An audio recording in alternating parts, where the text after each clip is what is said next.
That's what's here. So let's run that through. We will notch this later just here to allow our cable to come through. So that's set there for the moment. Next, we have our microphone. So we want a bit of length on this on each end. So something like that for this particular install. The microphone has a number of spots it can be located. My personal go-to is, for these units, is the top side air vent there.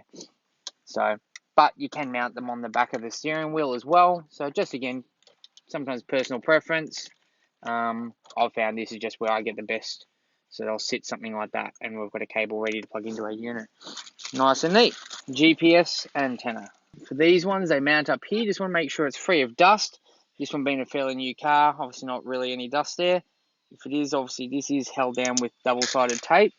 So, and this is a directional antenna, so it must be mounted up like so.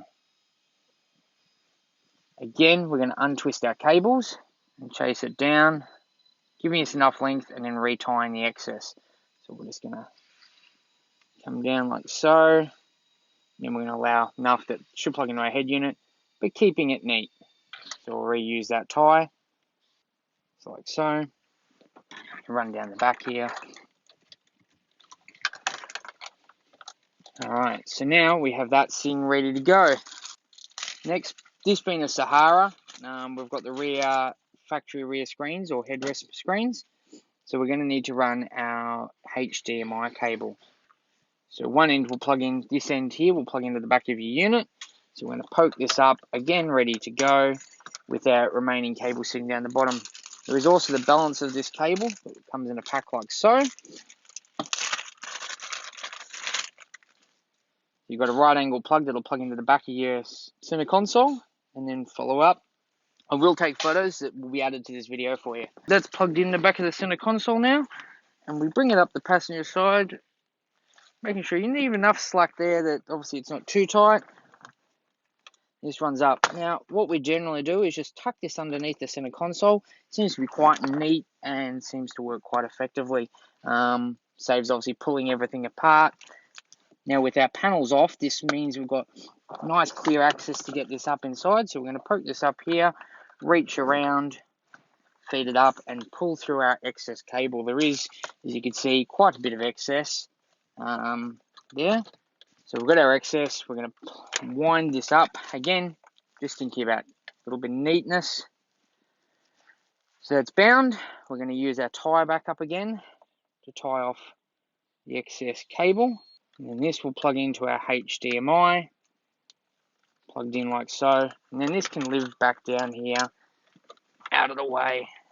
This bottom void will just become very much a void, so you won't have too much difficulty with this. The last thing realistically left in this bag is our antenna. That'll go onto the back of our unit. Now we're going to move on to the main harness. So this is our main harness. So first of all, we're going to undo our tie so we can see what we're actually working with. These will suit a myriad of models, hence the reason we have here, you can see there's actually two plugs. These are actually the same, just doing different year models. In this particular car, we use these. So this comes in here, runs up, and you want to chase that up to the top. So that gets that sorted. I'm going to look at what plugs we have here. So,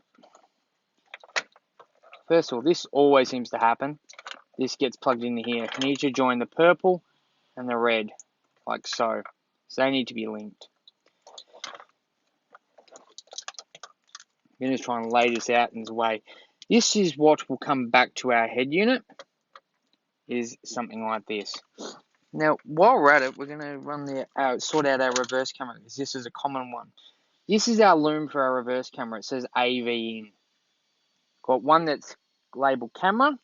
Now, out of this grey plug down here, we will notice now that there is a male RCA. That needs to be joined into there, like so.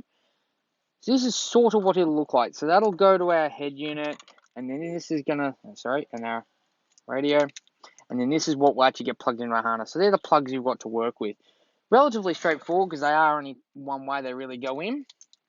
First of all, we'll start with the easy one, the cam lock connector. Now, whenever you're connecting these plugs, you want to make sure they go in nicely and they're not forced.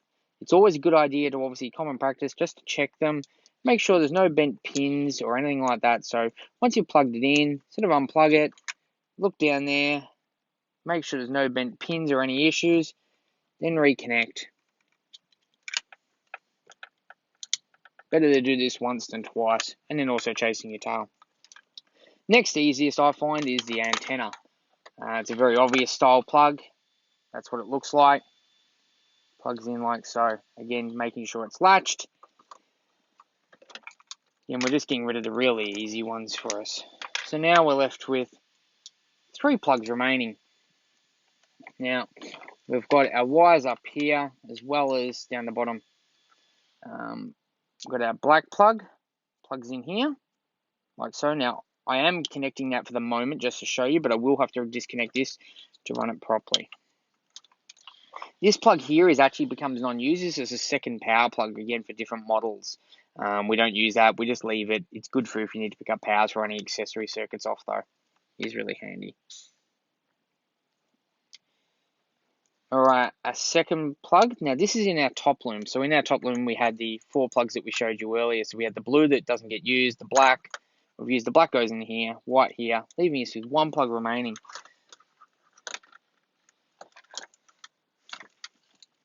Now, when you're doing all this, it is very easy to lose plugs in here because they sort of can have a habit of disappearing on you.